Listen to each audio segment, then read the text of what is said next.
Buenas, buenas. Bienvenidos una vez más a nuestro podcast, Tu economía, Mi Economía con Dani y Linis. Recuerden que este es un reto de 3 días hablando del pensamiento económico de Janet Márquez y José Silva. Para el día de hoy hablaremos sobre el mundo antiguo y la Edad Media y por eso hicimos una encuesta a estudiantes de la Universidad Militar. Así que vamos a ver.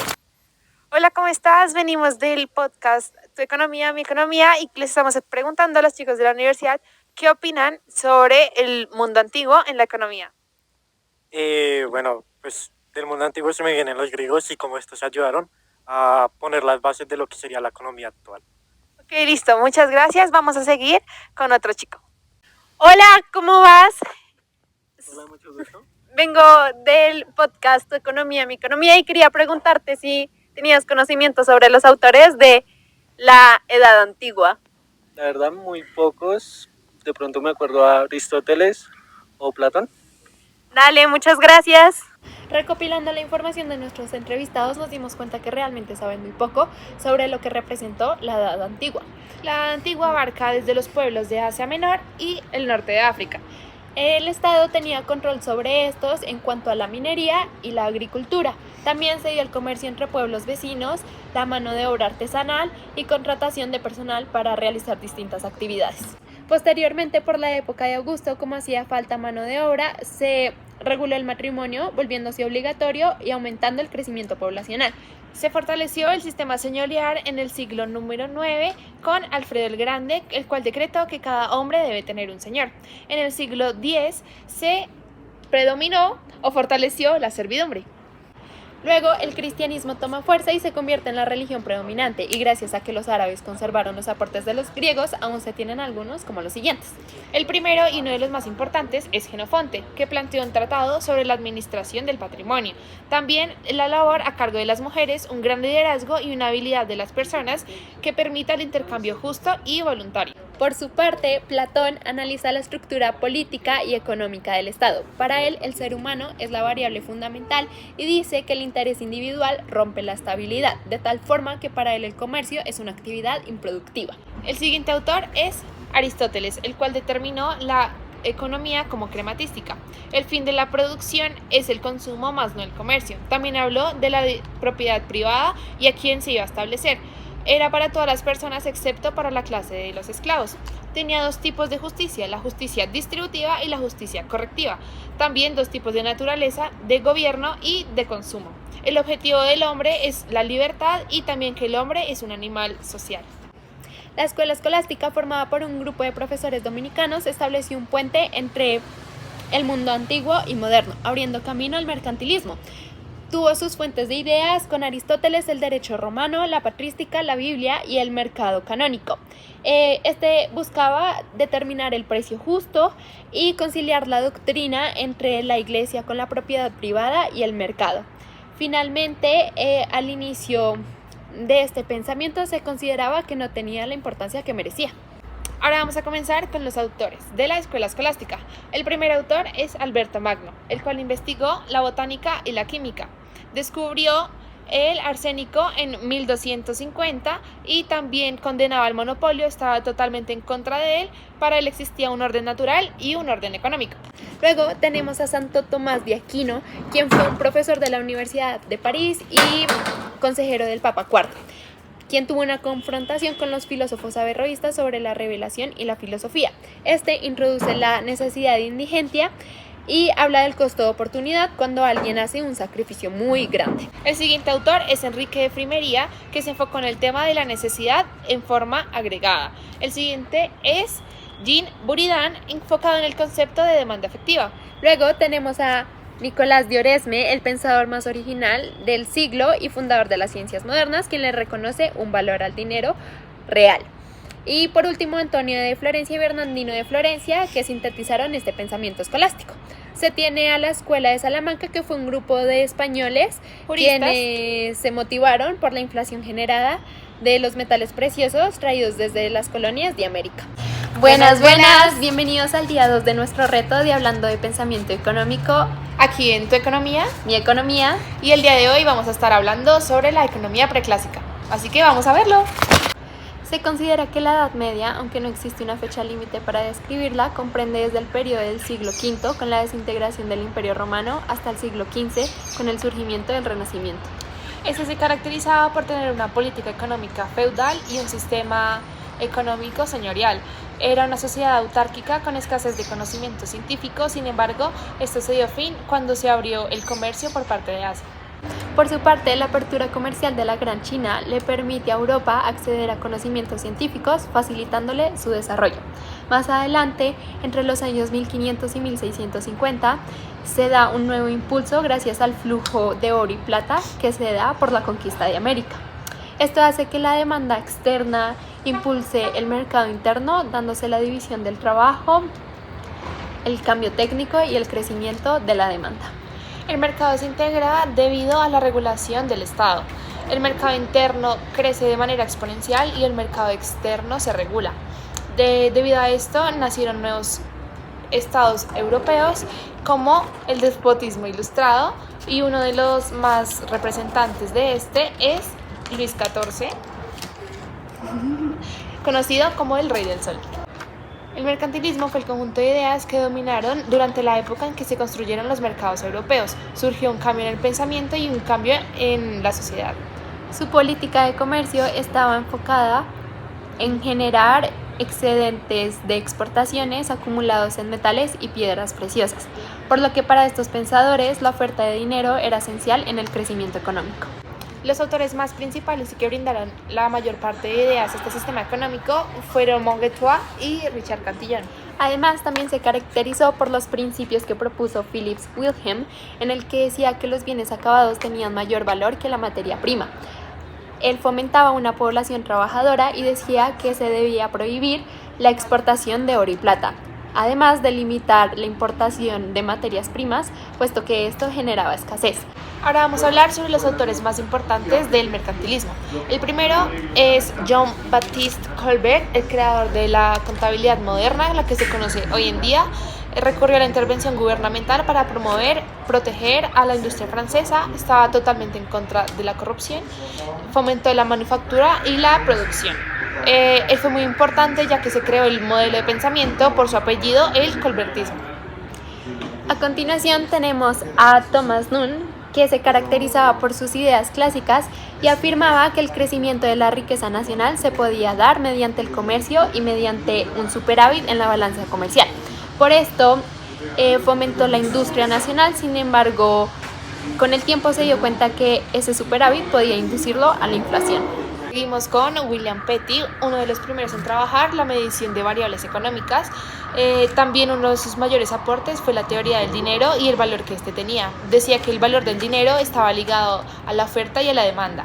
Decía que la riqueza se basaba en el trabajo y era un precursor del empleo.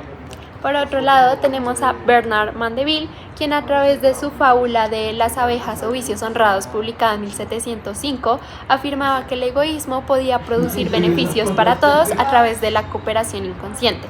Esto también incluía temas sobre la división del trabajo, que mejora la productividad, y decía que una alta participación laboral mejoraba la riqueza, por lo que habló sobre la participación o incorporación de los niños en el trabajo.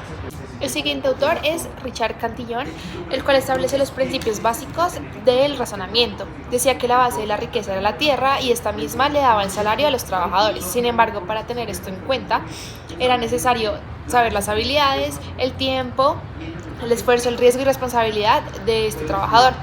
Se basó en el trueque y también creó una tesis sobre los alimentos y la sobrepoblación. Asimismo, tenemos a David Hume, que habla sobre la imposibilidad de que todas las naciones puedan experimentar balanzas comerciales positivas en un largo periodo de tiempo. También decía que en ese largo periodo de tiempo las políticas mercantilistas empiezan a ser inútiles. Él habla sobre la distinción entre lo que es y lo que debería ser, que es lo que hoy se conoce como economía positiva y normativa, y finalmente se le reconoce su estudio psicológico del pensamiento económico del hombre.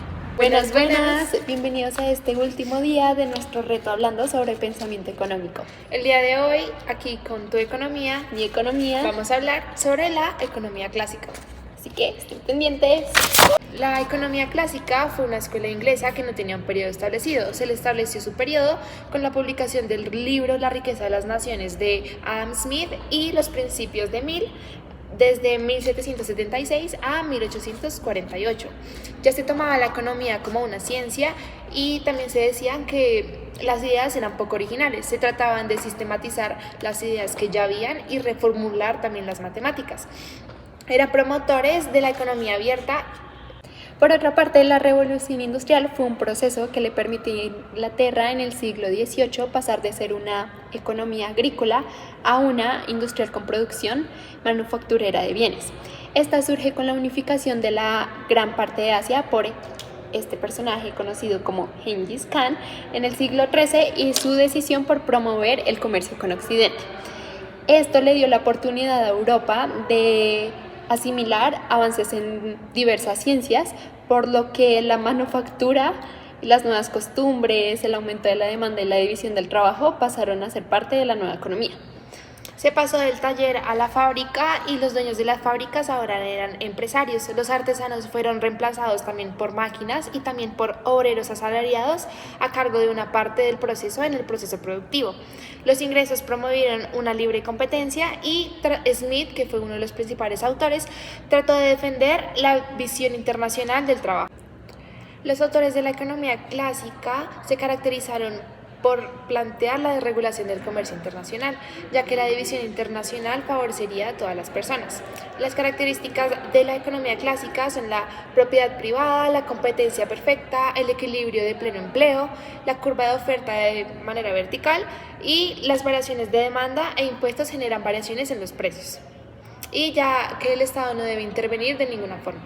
Ahora hablaremos de los autores más importantes y tenemos a Adam Smith, quien se caracteriza desde temprana edad por su vocación como profesor. Él se dedica a la economía por un viaje que realizó junto con Kosney y Turgot y toma la idea de la mano invisible. Se le reconoce por la sistematización del saber económico y por su pensamiento moderno frente a las teorías ya planteadas. Destaca la individualidad del hombre y que el Estado debe permitir el libre desarrollo y actividad de los individuos. Él habla sobre que las labores repetitivas y acumuladas generan pérdida en otras capacidades de la mente del ser humano. Habla también sobre 3 clases fundamentales, que es el capitalismo, los trabajadores y los terratenientes. Esto en conjunto con el valor de uso y valor de cambio y la teoría aditiva del dinero. Habla de la mano invisible, que indica que la producción permite ofrecer las cantidades que demanda un consumidor. Asimismo, dice que las mercancías se deben vender al precio más bajo posible y que los métodos de producción deben ser los más eficientes. También comenta sobre el salario, que estos se fijan en proporción inversa a lo grato del empleo y a la calidad del mismo. Y pues para esto hay que tener en cuenta la probabilidad de éxito que puede tener ese empleador dentro de sus actividades productivas. El siguiente autor es Jeremy Bentham, un filósofo con ideas reformistas, el cual influenció en la reforma de la estructura administrativa del gobierno británico, también en el derecho penal y en el procedimiento jurídico. Planteó el utilitarismo como fundamento de la sociedad y la única norma moral que se tiene en cuenta es la utilidad. También dijo que la felicidad delimita si una acción es buena o es mala. Y debido a esto tuvo un choque moral religioso con la religión de su época. A diferencia de Bentham está John Stuart Mill, quien habla sobre la felicidad colectiva y dice que no es posible medir la utilidad por métodos cuantitativos, sino que teniendo en cuenta la moral se debe medir cualitativamente. Él habla y discute sobre la importancia de la libertad de igual forma y la dificultad que tiene esta debido a la postura religiosa que había en la época. Seguimos con Thomas Malthus, un filósofo que tenía una visión fatalista sobre la economía y sobre la población. Él afirmó que un incremento de la población impulsaba el progreso económico. Contradijo a su padre Daniel Malthus, el cual decía que el gobierno era el causante de la pobreza y de la miseria. Su padre era seguidor de Godwin y conocido como el padre del anarquismo filosófico. Su primera teoría es que la población crece más rápido que la producción de alimentos. Esto quiere decir que cuando la producción de alimentos crece en mayor proporción que la población, se va a generar un progreso o un crecimiento en la tasa de crecimiento, o al revés. Esto se puede ver evidenciado gracias a las causas, al hambre o a las enfermedades que hayan en esta. También aumenta la tasa de mortalidad debido a las guerras y también a la reducción de la natalidad y al frenar los matrimonios. Por último, tenemos a David Ricardo, quien se preocupa menos por las causas de la riqueza de las naciones, sino en cómo se está distribuyendo el ingreso dentro de las mismas. Él habla sobre la importancia de la división internacional del trabajo, el cual permitiría reducir el precio de algunos bienes. Habla sobre que la importación más barata reduciría el costo salarial, mejorando los beneficios. Él afirma que el precio es determinado por la escasez del producto. El precio de una mercancía también está definido por la cantidad de trabajo incorporado dentro de esta, y gracias a sus ideas se logró concretar que el precio es igual al costo marginal. Muchas gracias por vernos. Este fue nuestro reto de 3 días hablando sobre pensamiento económico. Aquí en Tu Economía, Mi Economía. Adiós. Adiós.